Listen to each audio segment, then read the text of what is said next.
Ask मुफ्ती तारिक मसूद। अच्छा जी, अब मैं आता हूं जी मुहर्रम में दस्तरखान वसी करना कैसा है।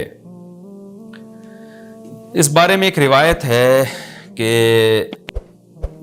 आशूरा के दिन जो अपने अहलो आयाल पर दस्तरखान वसी करेगा, उनको खिलाएगा, तो अल्लाह उसके रिज़्क़ में बरकत देंगे। ये रिवायत सनद के लिहाज से कमज़ोर है। बाज़ उलमा की राय ये है कि अगरचे कमज़ोर रिवायत है मगर फ़ज़ाइल में चलती है, तो कोई अच्छी नीयत से दस्तरखान वसी कर दे, वसी कर रहा है ना, कोई यतीम के मुंह से निवाला तो नहीं छीन रहा ना, खिला ही रहा है, तो अगर कोई घर वालों पे इस दिन अच्छा खिला देगा तो इसमें क्या हरज है। बाज़ उलमा की ये राय है, वो भी असहाब इल्म है।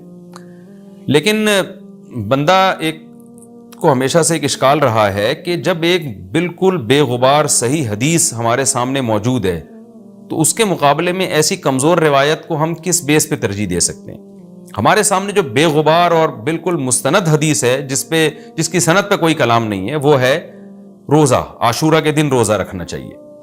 रोज़ा और दस्तरखान आपस में जमा नहीं हो सकते। यानी आशूरा के दिन जब आप दस्तरखान वसी करेंगे तो रोज़ा कैसे रखेंगे। तो बाज़ लोगों ने यह तावील की है कि इफ्तारी में कर लें आप, तो इफ्तारी में तो 10 तारीख नहीं रहेगी ना, 11 शुरू हो जाएगी, वो तो 11 मुहर्रम हो जाएगी। बाज़ लोगों ने यह कहा कि जी 9 मुहर्रम को जब सूरज गुरूब हो तो आशूरा की रात को दस्तरखान वसी कर लें।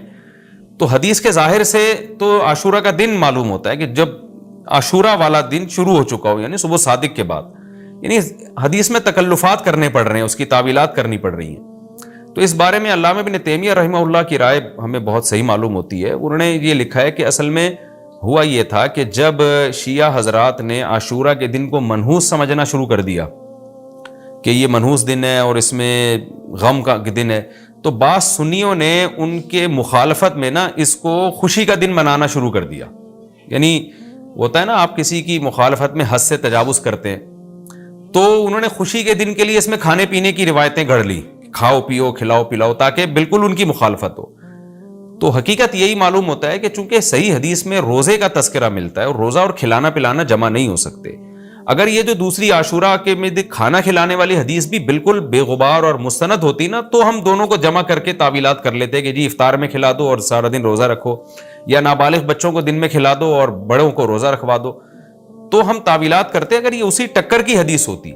लेकिन ये कमज़ोर हदीस है, तो इसको इतनी सही मुस्तनद रिवायत के मुकाबले में हम कैसे ला सकते हैं। तो वो इब्न तैमिया रहमहुल्लाह की बात काफ़ी माकूल मालूम होती है कि बाज़ शामी लोगों ने ये रिवायत को गढ़ा है सिर्फ शिया लोगों की दुश्मनी और मुखालफत में, कि उसको खुशी का दिन, तो आशूरा का दिन तो ना गम का दिन है ना खुशी का दिन है, इबादत का मुक़द्दस दिन ज़रूर है, तो बरकत का दिन ज़रूर है। तो इसलिए इसमें सही बात यही मालूम होती है कि ये खिलाना पिलाना वाला जो रिवायत है ये हमें सही मालूम नहीं होती।